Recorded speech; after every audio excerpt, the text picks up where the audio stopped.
The Palace of Speed.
Early on in this race.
The Spec-5 World Tour Round 5 comes to you from New Hampshire Motor Speedway on the road course, bringing you all the live coverage here on HJBC.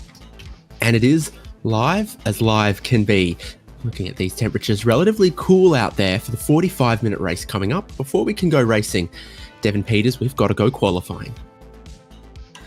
Yeah, and these cars roll out and onto what I have to imagine is one of the most uncommonly raced ovals on the iRacing service. Road courses on the iRacing service, the New Hampshire Motor Speedway. But this is a pretty sweet little track when you get a good look at it. You think this gets used less than the Homestead Miami road courses? Oh, that'd be tight competition. You think this gets used less than the Kansas Speedway interior oval? Oh, you're a monster. Well, that does because of the rally cross layout. The rally. Yeah. Anyway, it's a little gem here. Beautiful elevation as we see one of our drivers going up through the S's on the backside of the track. That's Simon Foweather coming back down the hill and now cranking a right onto the infield road here. That gives you some road coursiness to your NASCAR 3 and 4. It's a neat little thing. Well, those guys are too close to the fence. Oh, yeah, someone get the security out. What the heck? Yeah, you'll see him coming down here into turn number 1. I think he's overcooked it a little bit there. But we call that one the South Chicane. And he comes up off of NASCAR 2 and onto the banking, and then you'll see him dive down here to the left before he turns right out into this like shockingly elevated and winding little carousel section.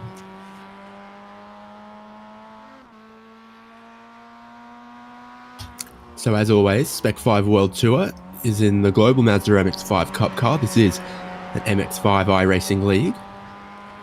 And while it's 15 minutes of qualifying, the drivers get 4 flying laps. And this is not the longest lap. Of course, this road course does get an extra mile in or so by extending outside the boundaries of the speedway. Yeah, it's neat. It's 1.6 miles all in, and we're seeing Simon Foweather finishing up a lap, and we'll see if maybe we can find an onboard camera here. It's a really neat thing. So I think we're now running with Ronnie Coates. That's our points leader and winner from the last race. And Coates is going to show us how to hang it all the way out as he got real close to the wall there. You see this really hard braking zone, and then crank it up and just fly up the hill out here. What you missed on the right-hand side was the giant boulder that just sits out in the open. And come on down. And it's a tricky set of corners through here. I mean, with the camber, you can really carry a lot of speed, but it's also really easy to upset the car. We've been seeing some drivers spinning off to the inside, spinning off to the outside when they catch it. And the curves aren't too forgiving either there. We see Coates jumping them. On the outfield part of the track, they're pretty rough, but on the infield, they get very flat. So you see him bouncing over him here and again on the exit. And then he carries it out past the pit entry, very short pit entry. That might cause some consternation later, all the way to the start-finish line. Fun little track here, and Ronnie Coates is making it look really easy to drive around. He's currently leading with a pole time of 1:13.1, which is the fastest we've seen so far in qualifying, but definitely not the fastest we saw in practice. I'm looking forward to saying attenuator a couple of times, and I don't think Ronnie Coates quite has the tyre temperature he was after yet. If you've got a particular friend or teammate you want to follow along with throughout this qualifying session and then into the race, HJBC.live has got live timing. Yeah. Watching Coates get some tire temperature in. And a fast lap there just comes in from Camden Hibbett. We're watching him diving into turn number 1. Hibbett ran green sectors in the first 2, but critically purple sectors in 4 and 5, and purple by a wide margin, a few tenths in each of those sectors. So that's a 1:12.8 for him.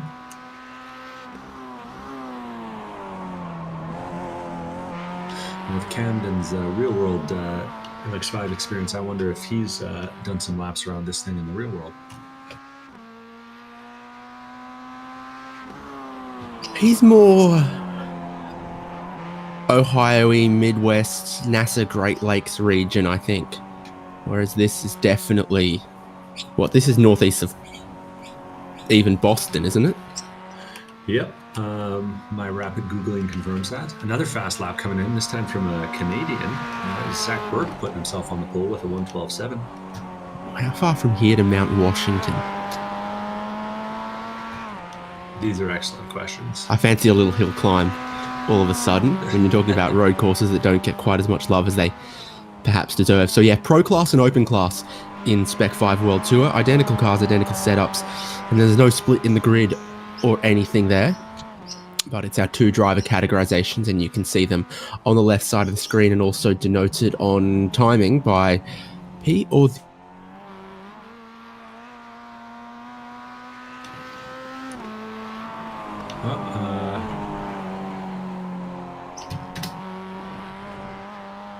I think we lost our colleague there for a second. In the O in the name, not to be confused by P&O Cruises. There's no cruising here.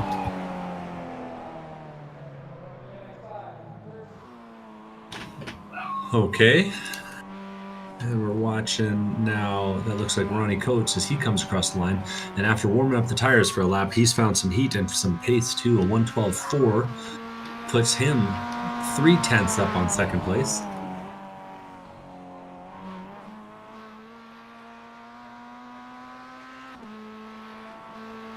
And Sean Hayes puts in a quick one from second place. That's 1:12.6 as he crosses the line. There's 5 sectors around this track, so the times are coming in fast and furious. Camden Hibbett puts in another quick one, 1:12.4, and that was actually his last of the flying laps. So we're going to have a pretty short qualifying session today. Looks like Otis Adams is still out there lapping. He's turning up the hill. Does seem like there's a lot of cut available on the inside of that hairpin there. I haven't seen anyone not get away with cutting the right-hander out of the oval. So it seems like it's all fair game if you're game for it.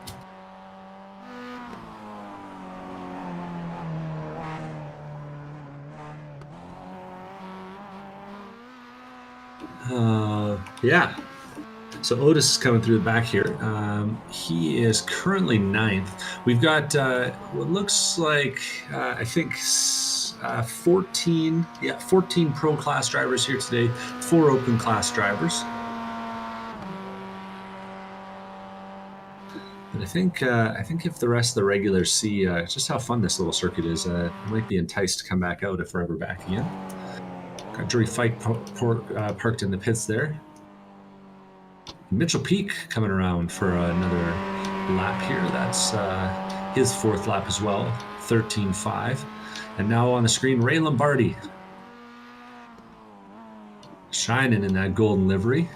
He's got that golden number 2 because he's a big supporter of the league. Make sure these broadcasts can happen.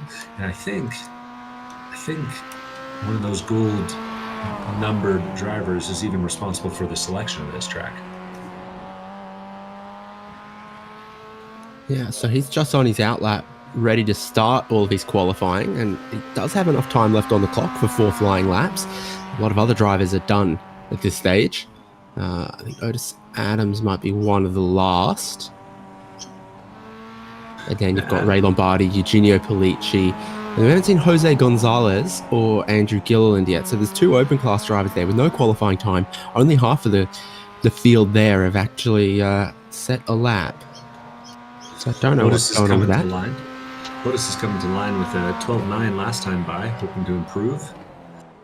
And, it looks like he got a course cut there in the last sector. That's tough.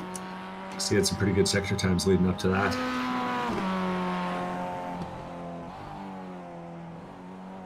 Pollicci's coming across the hill in the background here. And watching him come back down onto the NASCAR circuit.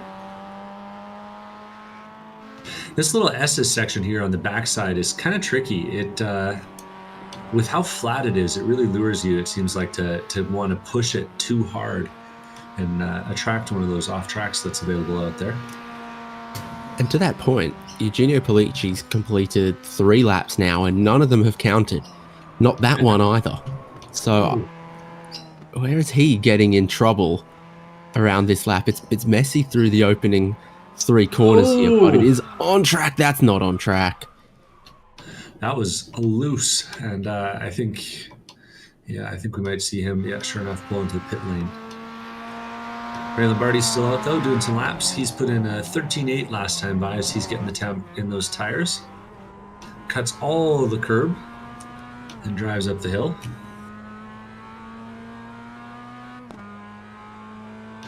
Big bike racing track, this, from what I understand.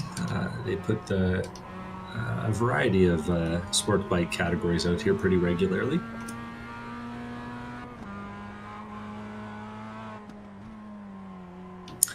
That's got to be a cool flag stand to look at on the right-hand side as you come over that hill.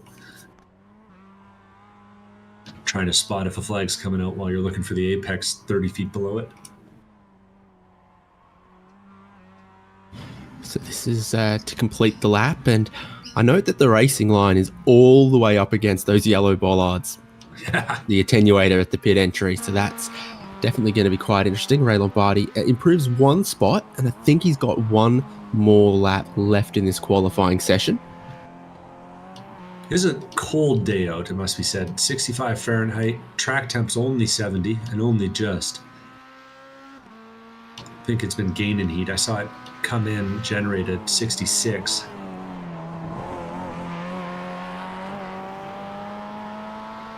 A little windy too, 16 mile an hour coming out of the northwest. And overcast feels suitable for New Hampshire.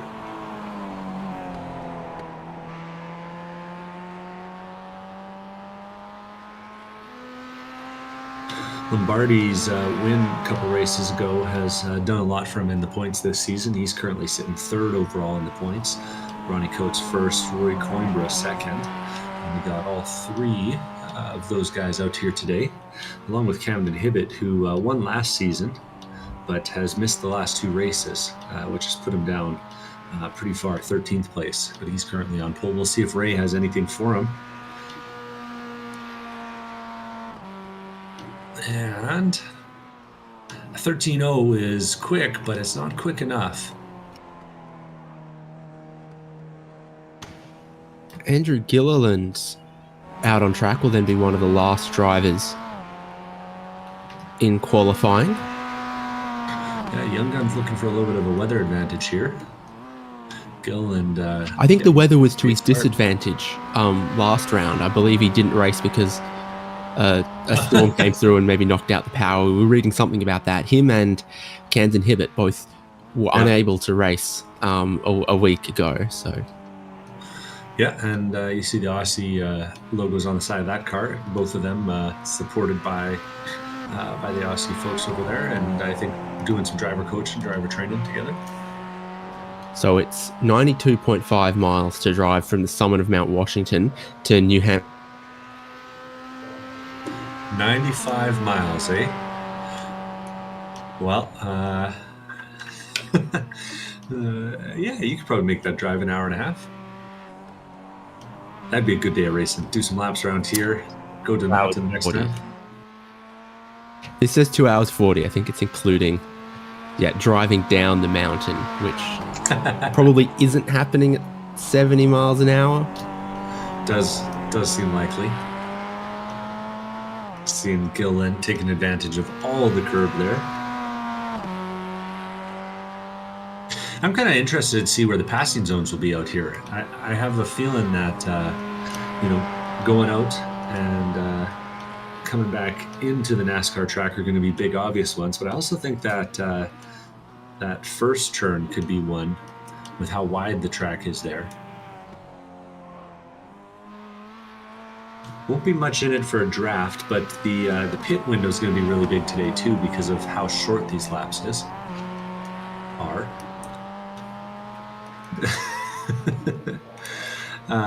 Gilliland coming to the line now. Open class. Let's see if he puts an improvement in. 14.0 this time by. And that's all he's going to have time for.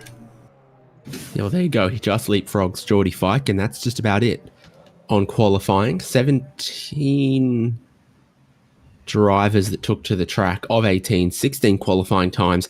Camden Hibbett is on pole. Last round's winner, Ronnie Coates, starts out of second, and he's the championship leader. That's what the red numbers mean for him. Got Sean Hayes and Zach Burke as the next row for the standing start. Rui Coimbra, Otis Adams, David Barkley, Ray Lombardi, Tom Aton, and Simon Foweather as our top 10. Then it's Brian Chabelski, Mitchell Peake, Orlando Herrell as pole sitter for open class, Greg Mack, Andrew Gilliland, Geordie Fike, Eugenio Polici, Jose Gonzalez. This track does not allow a rolling start. Normally Spec-5 World Tour is rolling start.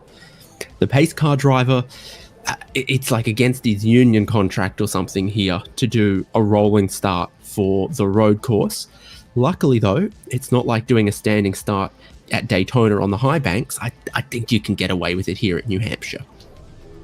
Yeah, about 1 whole degree of banking on the front straightaway, as I understand it, and only about 7 degrees once you get really high up in the corners.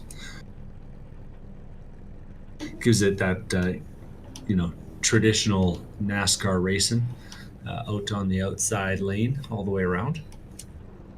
They love modifieds and all that around these parts. 30 seconds to green. Open class pole sitter is Orlando Herrell. Camden Hibbett on the outright pole, also with the inside into turn 1. 45 minutes of Spec 5 World Tour racing is about to begin from New Hampshire Motor Speedway. They're off. And with the tall first gear, they all try to get away off of the standing start. And it is a great jump from fourth place Zach Burke, who's now challenging up for third. Tyres are cold for everyone. It's a tough, tight little chicane that avoids the banking to open up the lap. There's a couple of drivers trying to carry some speed around the outside of one to get to the inside of two, like Rui Coimbra against Sean Hayes there. Tom Ayton a little wide through two, but Camden Hibbett, I think that's the perfect getaway from the pole sitter. The sequential racing gearbox in these cars has got a much taller first gear than the normal road car does. The standing starts can be a challenge. They're 3 wide deeper in the field. Andrew Gilliland's held around the outside as he's got the legs of Orlando Harrell and Eugenio Pellicci trying to make a move. Pellicci gets checked up as they're coming up the hill and we're joining the leaders as they go into the carousel. So the movers and shakers early. Zach Burke making that position up into third on Sean Hayes, who then came under fire from Rui Coimbra. Simon Fower went around the outside of Tom Ayton in turn one. And those two guys changed positions. Foweather's looking to go forward here. And Greg Mack and Eugenio Pellicci also making some spots. Unfortunately, Jose Gonzalez, it appears, the open class winner of last round, not making it to the start of this race, which is quite unfortunate. Otis Adams is in the pit lane. Simon Foweather is around and in the Armco. There's a whole lot going on. Is it a penalty for Otis that we didn't catch? It must be. There's 2 drivers with black flags, Otis and Geordie Fike. Could be a pit lane, a jump start. Simon Foweather gets a little wrong there and just tags the inside wall. Tags is an understatement, rips the front end off. Do wonder if that's a jump start though. Yeah. Either way, that shakes up the field a bit. Otis Adams losing 10 spots, Simon Foweather losing Fike 7. takes a drive through, it clears his black flag. Otis Adams drives into pit lane, stops in his box, takes 7 seconds of service, and it has not cleared his black flag. So I think he had a drive through. He's tried to add service, and that's going to mean there's still going to be a drive through, and he still won't have enough fuel to make it to the end from here. It'll be 3 times through the pit lane at a minimum for Otis Adams, as I think he's had a blunder serving a drive-through penalty from what could have been a jump start. Oh, that's tough. That's tough. You got to know the rules if you want to win the race. And has not nailed it there. Rory Coimbra, 5th place, just had a big slide through the S's there. That exit corner is a little tough. We'll see it here. You see him churn in and jump the curb, and the car just goes away from him. Hard to see from that angle, but nonetheless. Style points. So the biggest gainers out of all of this, Mitchell Peake is now to 8th with 4 positions gained. And Eugenio Pellicci, who we kind of chronicled some of his woes in qualifying, he's also He's working his way up. Has managed to put in, it must be said, 2 consecutive laps that have times. So really outdoing himself compared to qualifying. He's in behind Andrew Gilliland, and he doesn't know quite what to do about it with the open class leader.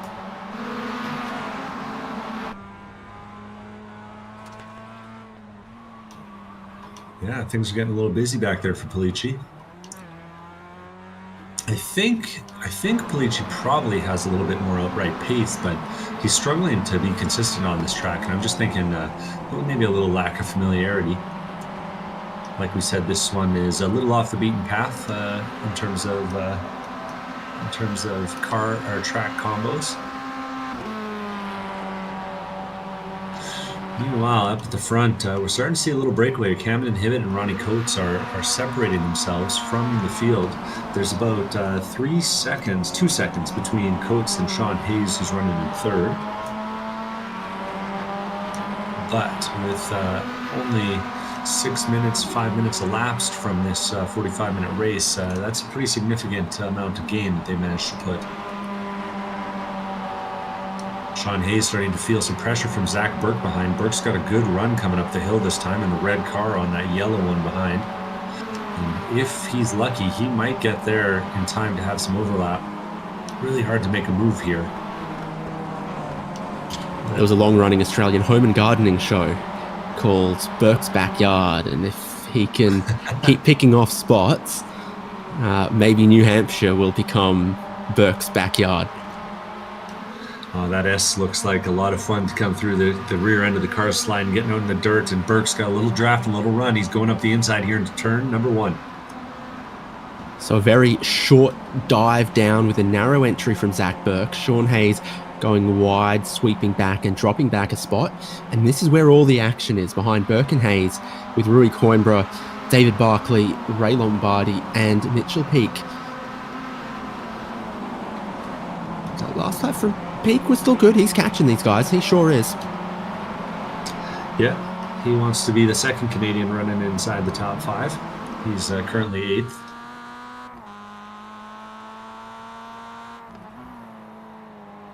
We'll have a draft before the next race, and I'll pick 2 people to be honorary Australians. Sounds good. Sounds good. Just need to get your recruitment efforts in order. I'm dead set. We should do that. We should have an off-season or special event Spec-5 World Tour where you draft 8 drivers, I draft 8 drivers. Sign me up. That's 2 wide side going by on side the front there, straightaway. Yeah. David Barkley and Rui Coimbra. So I think Barkley's completed the pass there, and he's now up behind Sean Hayes.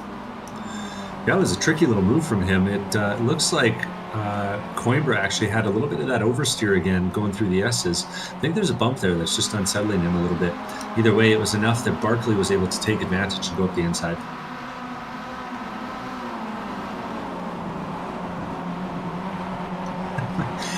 I love this circuit. It really gives me that, like, 1970s international circuit or, present day national circuit kind of vibe. It's giving me a little bit of Magic School Bus, because everything seems normal in the middle of the oval, and then you just hook these 2 aggressive right-hand turns, and you're out in the fields of New England, looking to farm some of the clam chowder trees or whatever, and then there's the end of the episode. We're back in the classroom on a regular school bus. Yeah, it's a better metaphor than mine, that's for sure. They're looking a little busy up at the front. Maybe that was just a trick of the eye. Camden Hibbett has been holding off Ronnie Coates. 1:12.2 last time by for Coates. For Hibbett, and 1:12.28 for Coates. They're setting fast laps out there, and there's no one else that really seems to have that kind of pace right now. With a lap as short as this, though, I could definitely see lap traffic playing a role. Yeah, we're doing, a minute 12s at the moment. Lap times were in the minute 40s, minute 50s at Silverstone, and we go to the Nordschleife later in the calendar. And get out your calendar or your sundial or something, measure your lap times around there. It's a very exciting track, though. I love it, and it's just another one of those circuits where if you put in the time and you've got it, you absolutely adore it. But the learning curve is steep, and there's a lot of learning to do. Same can be said of the Mount Washington Hill climb. There's some other circuits like that where it just takes a lot before you're swimming, not drowning.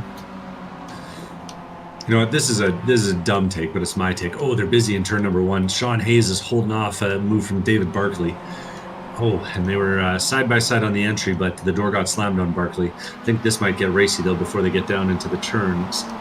Out, and sure enough, Sean Hayes is holding the inside line. Barkley's got a lot of overlap. Oh, and they're making a race of it, too wide up the hill.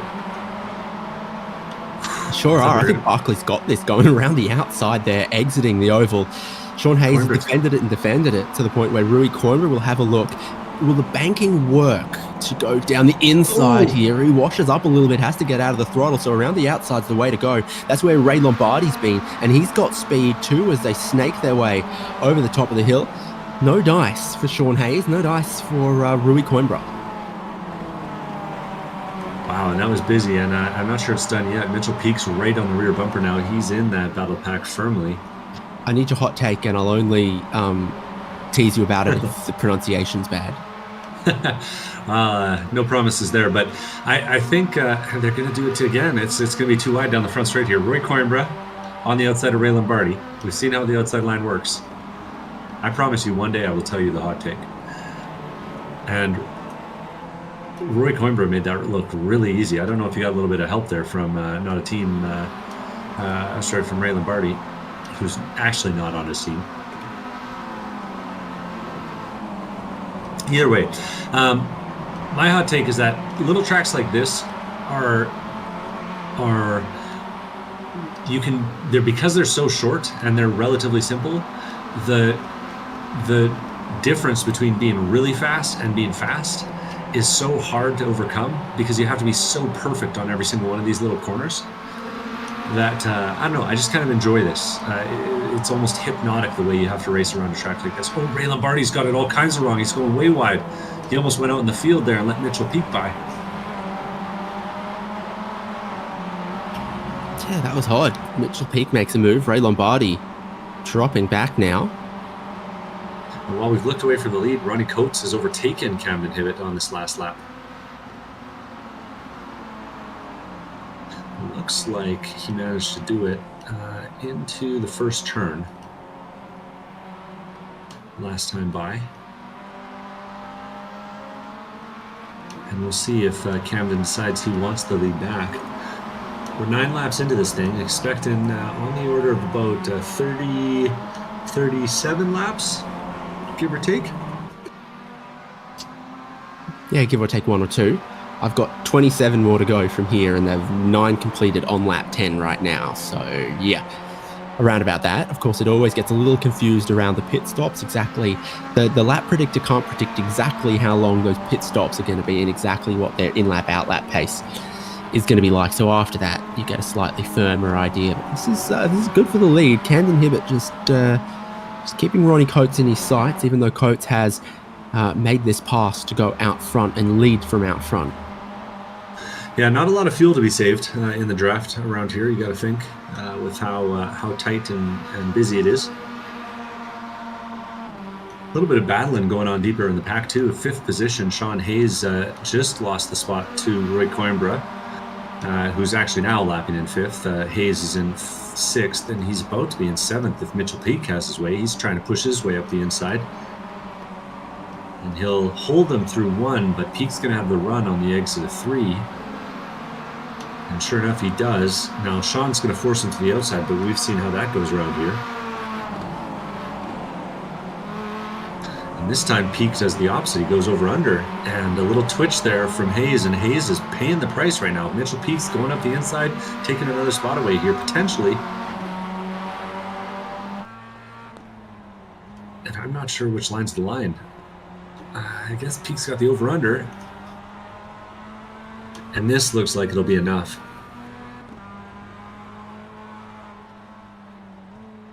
Ray Lombardi shows... Sliding through the forest there, up against some of the walls, up against some of the trees. Mitchell Peak continues to move forward after a qualifying that maybe didn't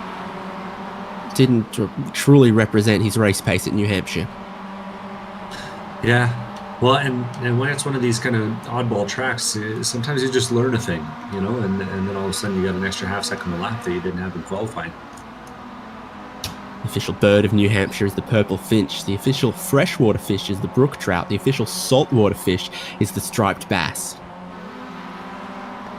I like that they've got to split that up. It's like we've got to have a freshwater and a saltwater fish to represent our coastline and our saltwater fish, but also our, you know, clean and bubbling rivers, with our freshwater brook trout.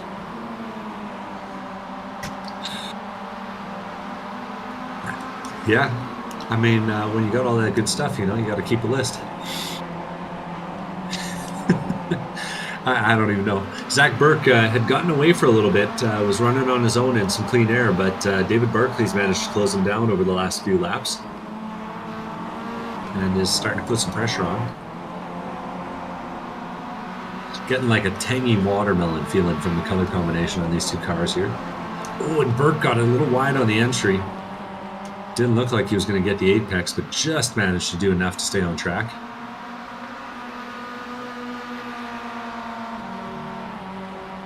For those wondering, our leaders are still running nose to tail within 0.2 of each other. Just a little out of shot, but it's been a battle up there too. Cut to it. Camden Hibbett, right on the rear bumper of Ronnie Coates. And has seemed content to run behind him. Is doing a little fuel saving, it must be said. A lifting into the carousel, that could be tire saving as much as anything.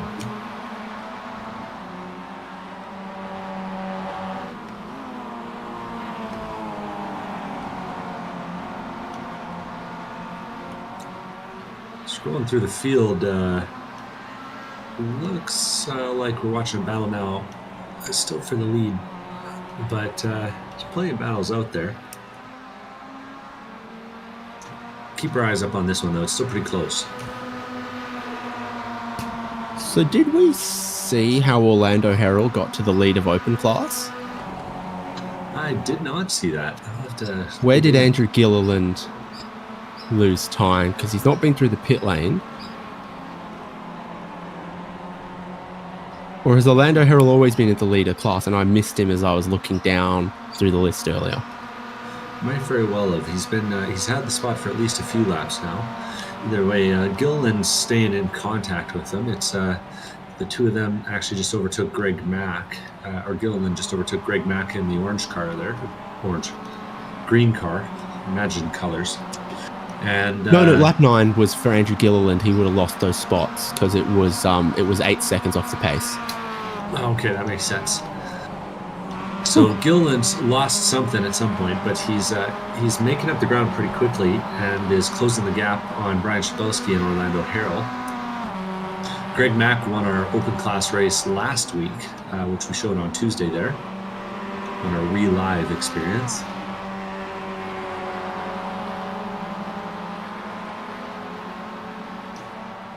The red-spotted newt is the official amphibian of New Hampshire. A lifespan of up to 15 years, the red-spotted newt. Up on the front straightaway, Sean Hayes is about to get overtaken by Ray Lombardi, who's going up the inside. Sean Hayes dives it in really deep, and you almost can't even see Sean Hayes. He's so far on the outside. He really prefers that wide entry to turn number 1, but it doesn't seem to pay off when you get to the exit. His line, though, managed to slow up Ray Lombardi, so I think they're going to be too wide, and I think I actually like Sean Hayes for this one. We'll see. Oh, it's busy. Ray's going to have the line and the run up the hill, I think. Outside into this left-hander can be the place to be, but I think Lombardi's far enough ahead at the moment. And he's going to still show his nose up there, but Lombardi has got it. This is the difference between yellow and gold. Right here. Yeah, nicely executed. Ooh, got close there for a second. Really a lot of ways to do this, though, with the way the elevation is just so wild around here. Up ahead of them, a little battle pack forming for the last place on the podium. Zach Burke is being followed very closely by David Barkley and Ray Coimbra. And Burke is going to have to defend the inside. Barkley's coming up and making a move. Not quite enough room.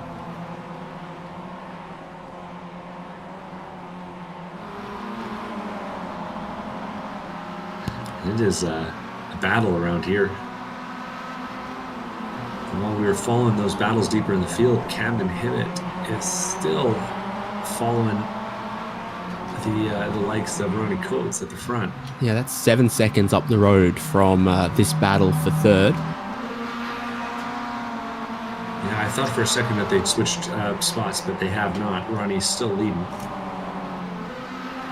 No, they did switch. Camden was leading for a bit, and Ronnie's ahead of him. Anyway, carrying on. Burke, Barkley, and Coimbra. BBC battling for third place. In Age of Empires 2, that means Bombard Cannon. But don't Facts. Google it to fact check me. Burke. What's the official artillery piece of New Hampshire? Can we get that?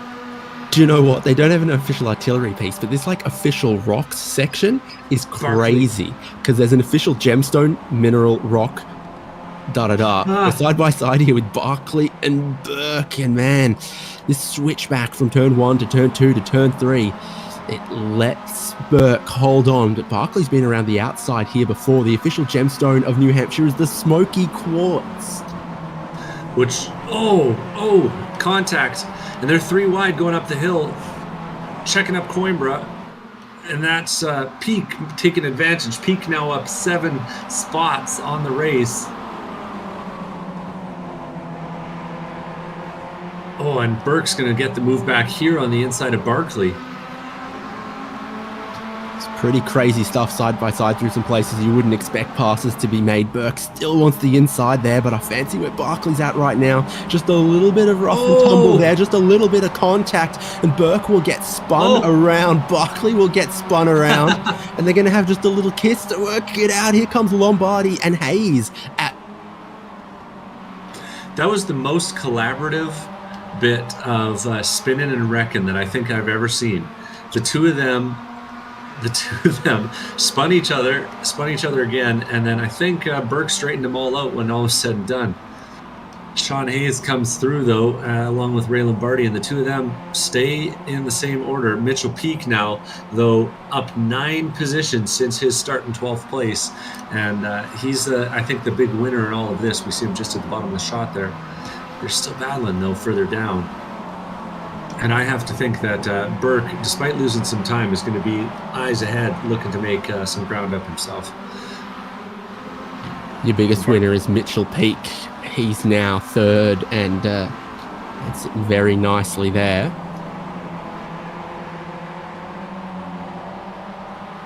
Yeah, it's a great success for one Canadian, unfortunately at the expense of another Canadian. I imagine that Peak said sorry as he drove by.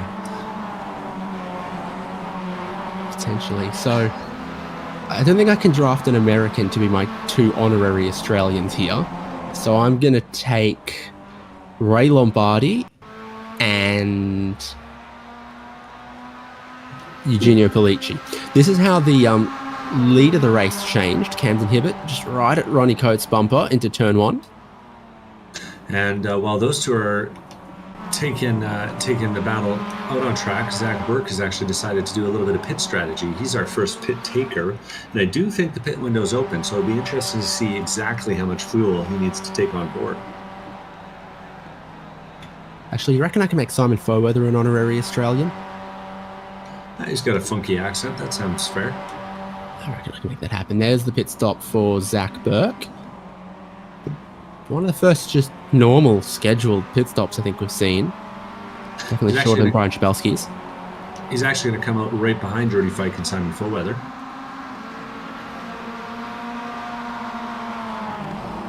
And Fike and Foweather are having a little bit of a battle amongst themselves.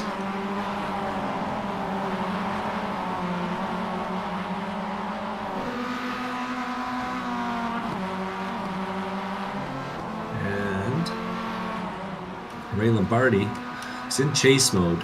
He's got Sean Hayes behind, but about 3 seconds up the road, he has the next battle between Peak and Coimbra, and I think that's where he'd really like to be. Yeah, we also saw Tom Athorn go for the pit lane, and you see it's a very small deviation from the racing line to then point yourself to the pit entry there. From this road course configuration. There's some other ones where you do go out here on this little road course loop, but then you use more of the banking in the interior.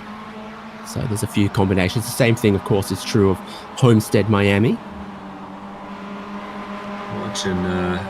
Watching Mitchell Peak, but Coates and Camden, Coates and Camden, are really close up at the front actually right now.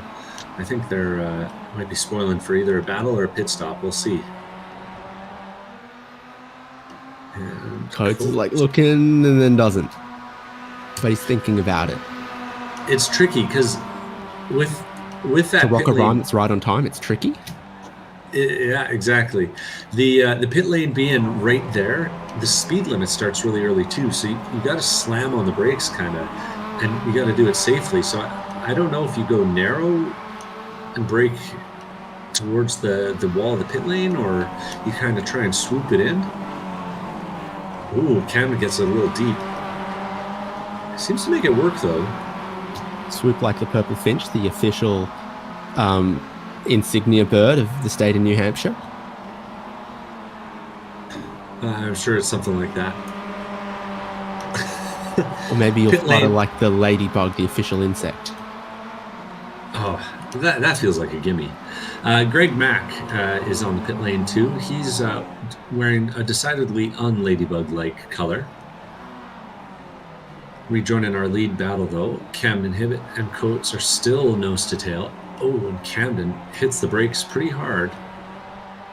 Checks up Coates a little bit.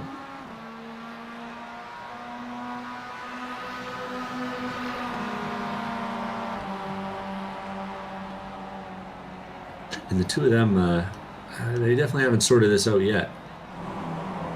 I think we might get to watch this one for the next 20 minutes.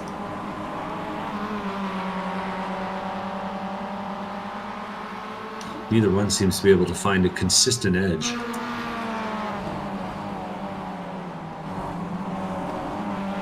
And this time Camden's about as narrow as he can be through there.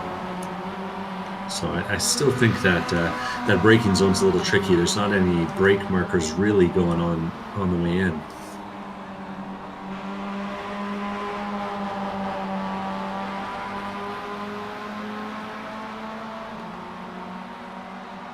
It's basically no one not in a battle at this point.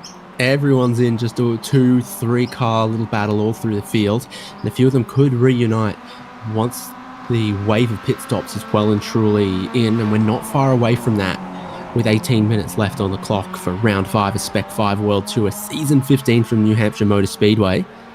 Our leaders scoot on by the pit lane, and a lot of the stops I've seen so far are definitely on the shorter side compared to the flat-out high speeds of Silverstone, where they're not flat out on the throttle quite as far around this tighter course. Coates is checking up a little bit again for Camden Hibbett through the S's this time. Camden's kind of parking it everywhere, I think, to keep Coates behind. He's managed to make the move now and get that spot.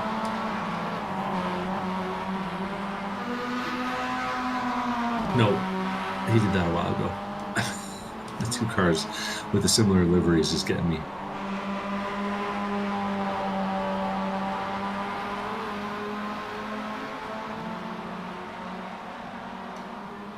I gotta think this would be a really good track to watch a race at, because I bet you from that front grandstand you can probably see nearly the whole racetrack.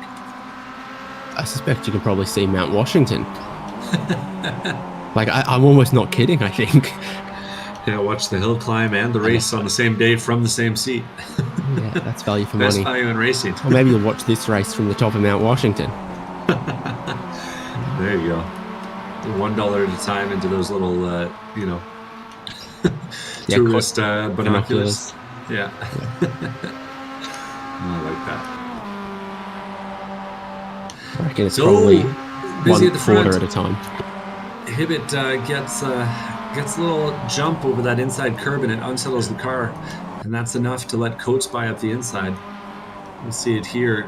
He hits that curb and it just kind of unsteadies the car, and just that little shimmy is enough to let Coates by. I would say at this point that the advantage is on Coates' side. He seems to be able to just find that little bit extra and get by Camden a little more consistently.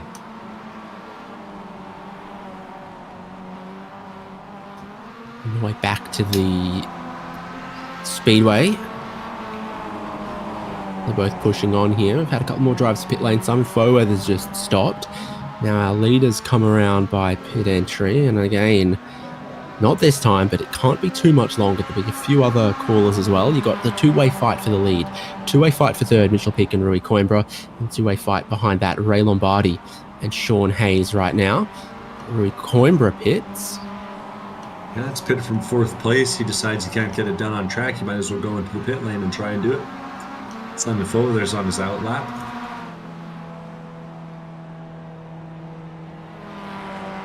We're watching Coimbra roll down the pit lane here. And now we're watching the leaders come up the hill.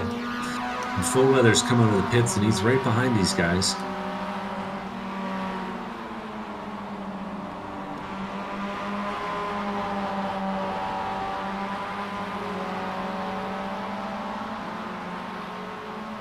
And the two of them are close again over the hill.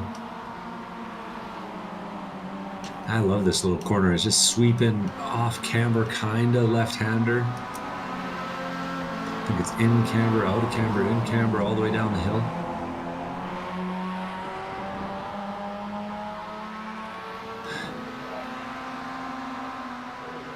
Oh, here we go. Camden Hibbett alongside now, heading towards turn 1. Ronnie Coates seems to roll out of that one and brake a little bit earlier. Official rock of New Hampshire is granite. Wonder if it's a piece of granite on the inside of the next turn here, up the right-hander. Or it's either that or it's smoky quartz.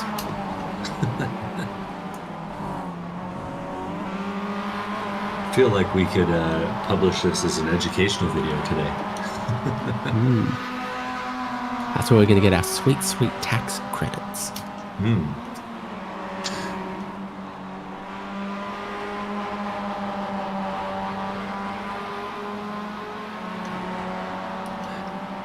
One of the 3 official foods. Oh, do I ever. Official fruit is pumpkin. Official vegetable is white potato. Official berry is the blackberry. The white potato, eh?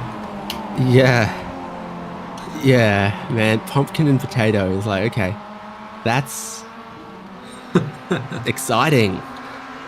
Hey, you don't speak ill of the pumpkin there, sir. You and your inferior Australian squashes.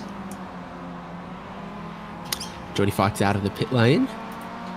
And you have an acre and and then another acre of pit exit there. It's just all fair game so long as you don't merge before the white line. And so Jody Fike comes out just in front of Simon Further, who was battling previously.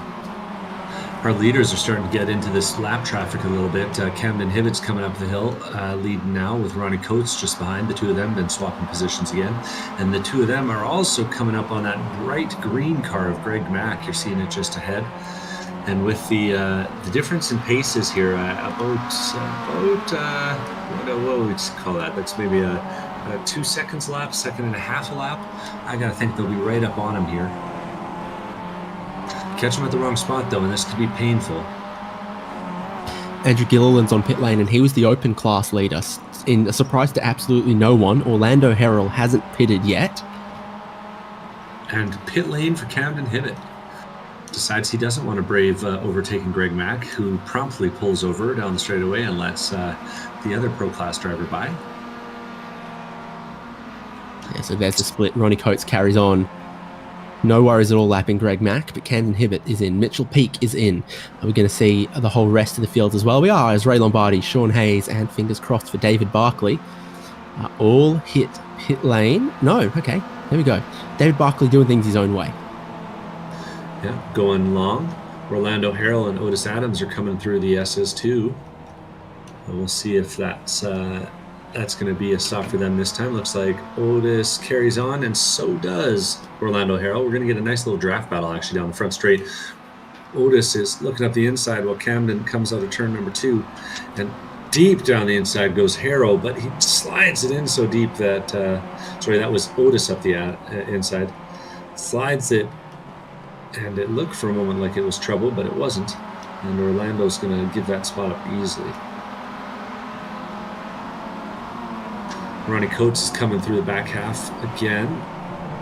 Oh, and they're too wide. And Coates hits the pit lane. And that's Mitchell Peake actually getting passed by Rui Coimbra. That's an interesting thing. Peake's just come out of the pit lane. Am I getting that right? Yeah, just come out of the pit lane has Peake. So I wonder if he's taking tires or not. I don't think anyone would or really had time. Ronnie Coates is on the lane. The track map shows you the difference between Ronnie Coates and Camden Hibbett, previously battling for the lead.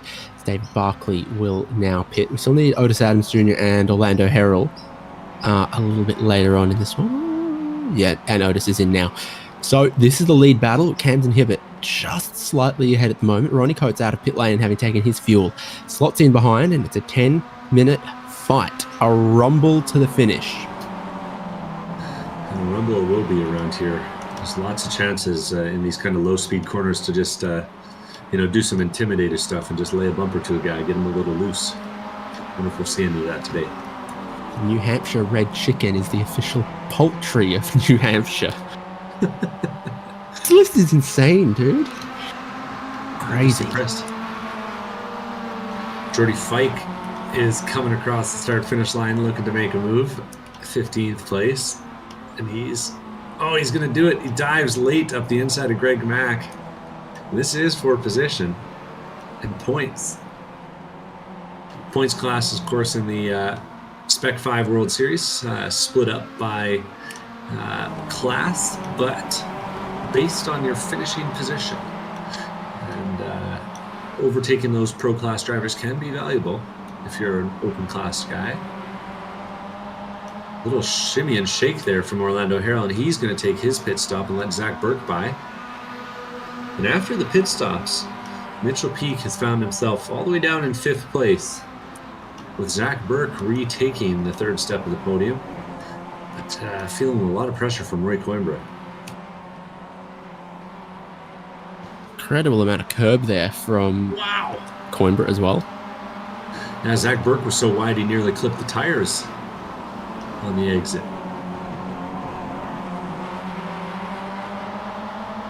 Those two are making it fun.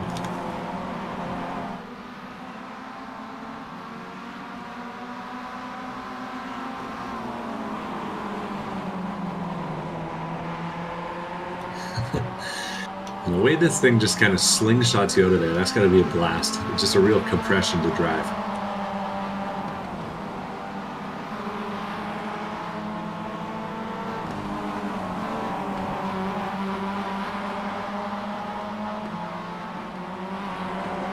In 2021, Governor of New Hampshire signed a bill declaring the daring jumping spider the official spider of New Hampshire. That feels like it's oppressing my culture. Yeah, I was just saying, I thought daring jumping spider, that sounds like Australia, man. Oh, they're busy still. Mitchell Peak is watching a little bit of battle here, still between Coimbra and Burke. Coimbra looking for his opportunity, but hasn't found an open lane yet, and Burke's still holding the door shut.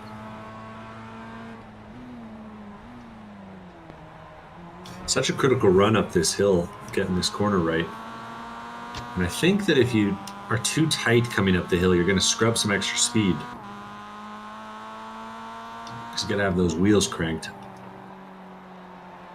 And I think Peak is just kind of being patient here, waiting for the two of them to get side by side. Because as soon as they do, he'll have an overwhelming momentum advantage.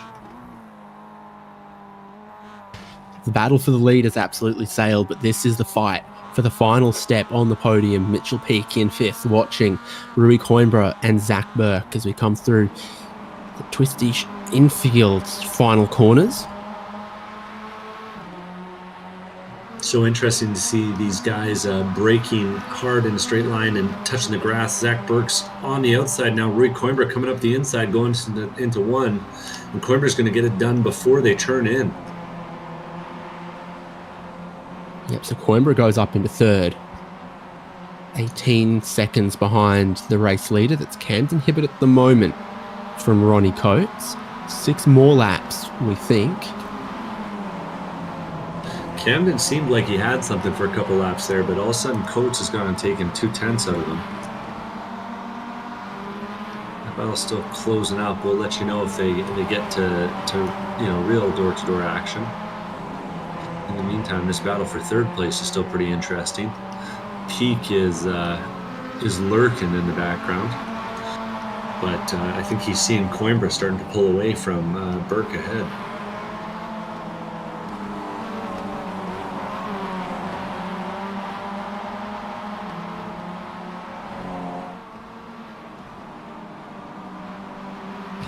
So the open class battle has Andrew Gilliland returned to the lead. Greg Mack just ahead of Orlando Herald at the moment as well. So Herald in black, Mac in green. Herald's stop was much longer than you would have expected from the driver who was the last driver to pit as well.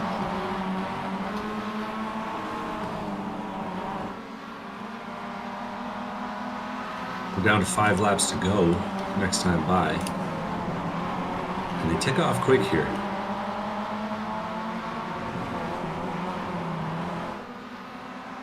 And lots of action out on track, but not a lot of overtakes happening at this phase. Track's still real cold. There's single file through the carousel, Mitchell Peak, the caboose, Reed Coimbra at the front.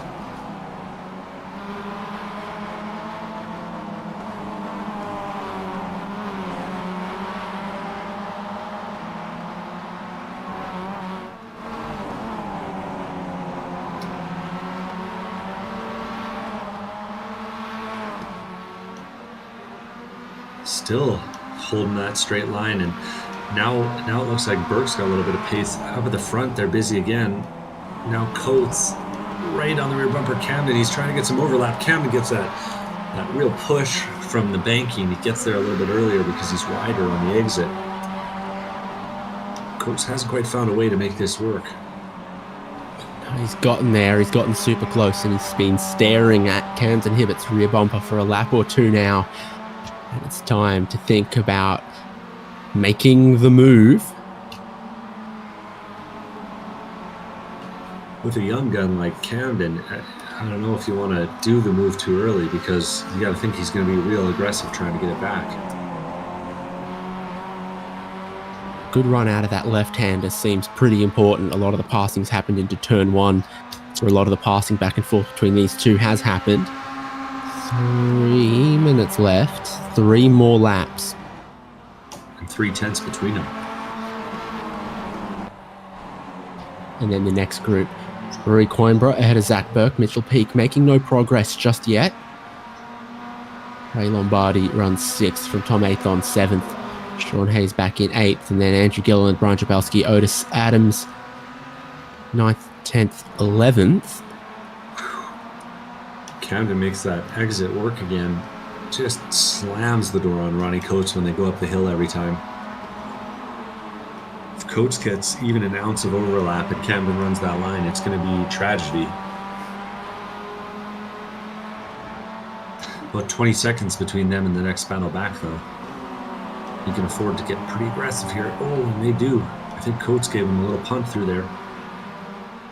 You'd have heard that. Got close. Yeah, if you were in real Spec Miatas, you'd have felt that one on your rear bumper at the apex. Not enough to spin you, but enough to move you.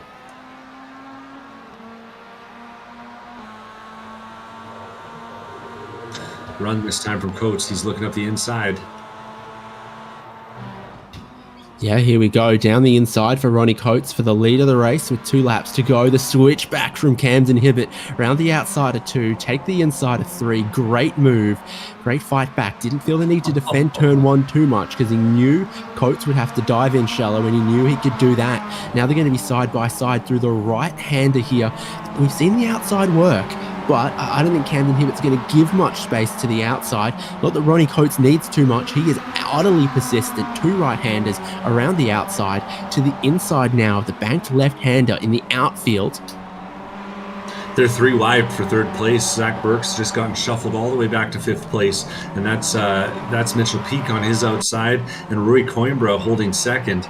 We'll see it here. They're 3 wide coming out of the exit of turn number 2. Back to the lead, though. Things are still spicy. Camden All happening in the final minutes. The Spec-5 World Tour. This is back on the live pictures for the lead. The white flag will wave for them in just a moment's time as they come out of the final corner onto the front stretch of New Hampshire Motor Speedway. Camden Hibbett holding on is Camden Hibbett as they go into the first turn, trying to hold off Ronnie Coates. Coates is going to try every single little trick he's got in that veteran bag right now. He's going to get an overlap, but he dives out of it. He knows that was going to end in tragedy. 2/10 of a second, but Hibbert's just slightly further ahead than he was last time. No side-by-side through here, but that's where Ronnie Coates seems to get just a little more grip. But not enough. Up the hill now, heading towards the bank left-hander. Camden Hibbert still has his nose in front. Both of them are going to trim the grass just a little bit. The state of New Hampshire that doesn't have an official grass that I can tell per the list. But over the top of the hill, you've got so few real overtaking opportunities left in the lap. But Ronnie Coates is close and he's skilled and he's daring and he can be brave. Camden Hibbert can be both of those things as well, as he has 2 car lengths coming into the final corner. And sure enough, it's going to be Camden Hibbert who holds off Ronnie Coates and takes the checkered flag here at New Hampshire from Ronnie Coates. And Roy Coimbra went into the final lap on the podium, but Zach Burke got him in going into the first turn, and Zach Burke is going to take the 3rd step of the podium for Canada. And presumably and Otis Adams are also swapping places back and forth there as well, all happening on the final lap. Zach Burke does finish 3rd from Coimbra and Peak. And Spec-5 and Adams will fight this one out to the end. They're just behind Andrew Gilliland, who's the open class leader. Greg Mack remains ahead of Orlando Harrell, and there's a small margin there as well. Yeah, Greg Mack is looking in his rearview mirror. You got to think. We'll see. It looks like Otis is going to sort that out, and Mack. So Gilliland will take the open class, and here is Mack and Harrell. Is Mack spluttering on a little bit of fuel here? Harrell's got a good run off the final corner. Surely Greg Mack holds on. He does, but it got close. Simon Foweather, I'm sure he says a lot. Yeah, sad about that one. I got to think, but well, good racing, and I got to think that this course is just a blast to drive. I'm putting it on the list. I'd like to come out and do this one sometime. Yeah, little underrated. There was some other ovals that used to have road courses like this. They sort of like pop out through the back straight and shoot around. Texas might have been one of them. And there's one in Australia, Calder Park Speedway, that does the same. Interesting. There's a road course outside of the oval, and then a combined layout. And Lausitzring in Germany does the same. A lot of them. Interesting. A little bit of speedway road course combination. The Roval is the popular thing now, but road courses like this are pretty good as well.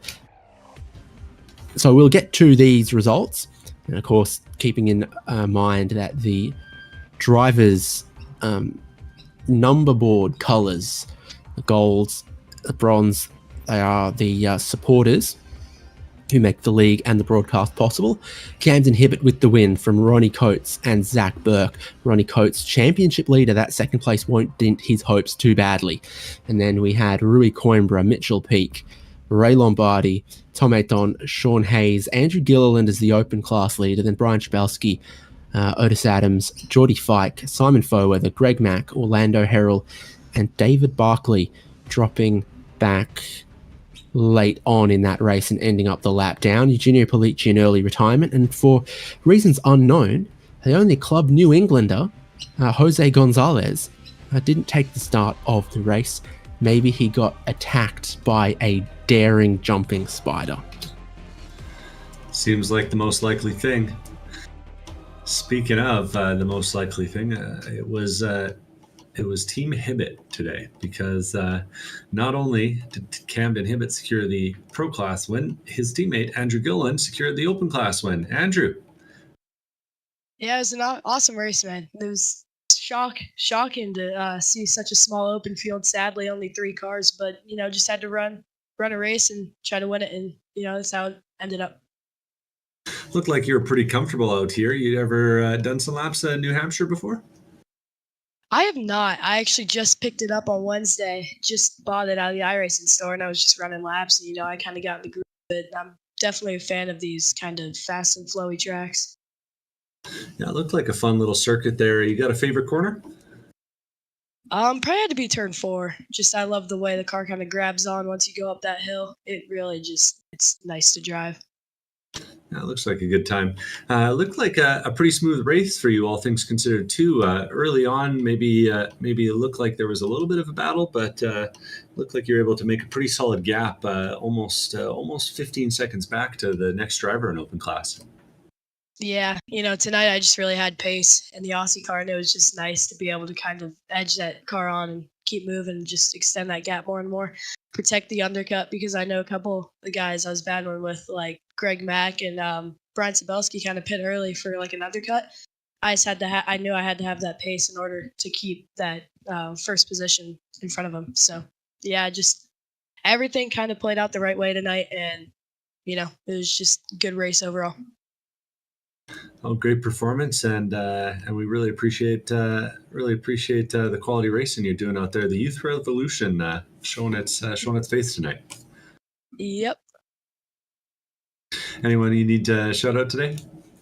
I'd like to thank Aussie Sales and Heat Total Facility Solutions, and I'd like to thank my grandpa and my parents and my family and everybody who watches and supports as I race. And I'd like to thank also HJBC for putting this whole show on, and Spec-5 for just being a league and, having the opportunity to race in it.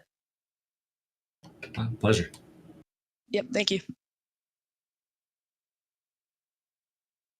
It's not Texas Motor Speedway, it was Texas World Speedway that used to have a road course that extended outside of the speedway. So not quite in the Houston area, but outside of Houston, not the one outside of Dallas. We can move to our pro class winner. Hopefully. Yep. Sure can. As Camden Hibbett joins us. You went back and forth with Ronnie Coates all race long there. What was the thinking early on before the pit stops? Yeah, it was just kind of a fuel save game, honestly. We were both. I decided to lead the majority of the first 15-ish laps.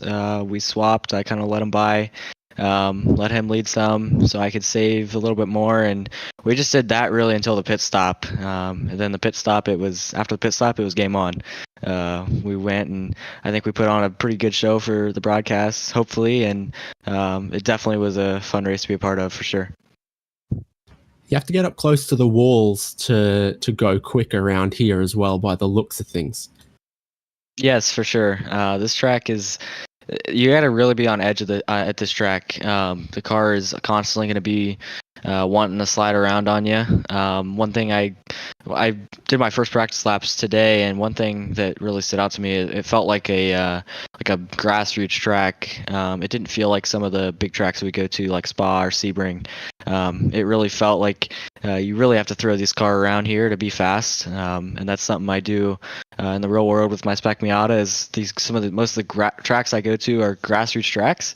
You really got to be aggressive, and it felt like home here today. It was a really fun race, and also huge shout out to teammate and Andrew Gilliland on his open win.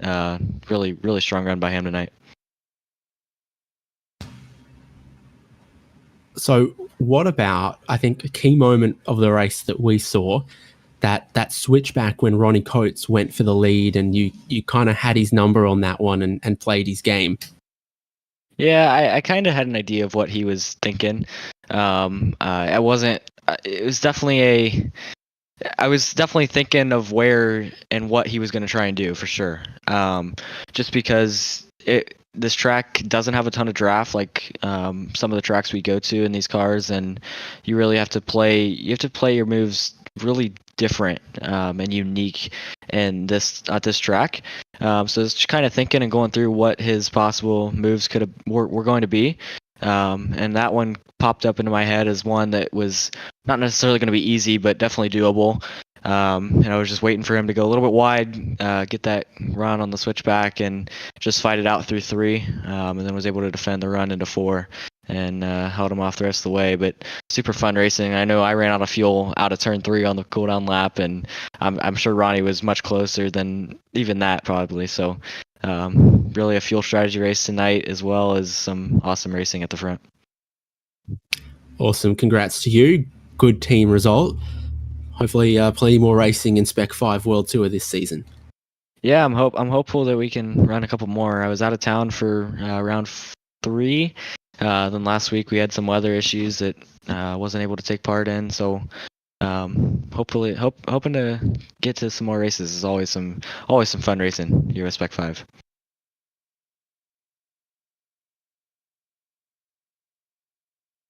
Oh, and we're having some technical difficulties, but thanks for coming out and putting on a good show. Anyone you need to shout out today? Yeah, all my partners, Buyers Automotive, Rainier Construction, Team Spirit Custom Trailers, Aussie Sales, Auto Smarts Radio. These guys make what I do in real life possible, and definitely help me in the sim as well. And my teammates at PRG, not running in this series full time, but definitely have helped my driving. My parents, mom and dad, have definitely helped for sure with everything on track, but also the off track stuff as well. Wouldn't be able to do it without everybody that has helped me get here in real life and in the sim. So it's gonna be a fun year in real life, and looking to keep the momentum going here in iRacing.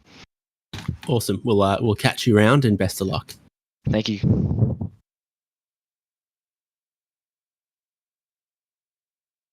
There we have it. Our winners from both classes. Camden Hibbett, Pro Class winner, his friend and teammate Andrew Gilliland as Open Class winner from New Hampshire Motor Speedway.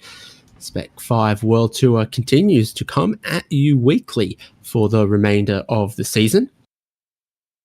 And I'm looking at that right now. Zandvoort on the national layout, which I think is that slightly shorter one, cuts out some of the less pronounceable names like Skyvlak, and then VIR, Road America, Bathurst, Misano, Mid-Ohio, the Nürburgring, Nordschleife, and Le Mans to see out the season. So plenty of exciting tracks still to come, and we'll see you in a week's time on HJBC when we bring you live coverage of round 6 of Spec-5 World Tour.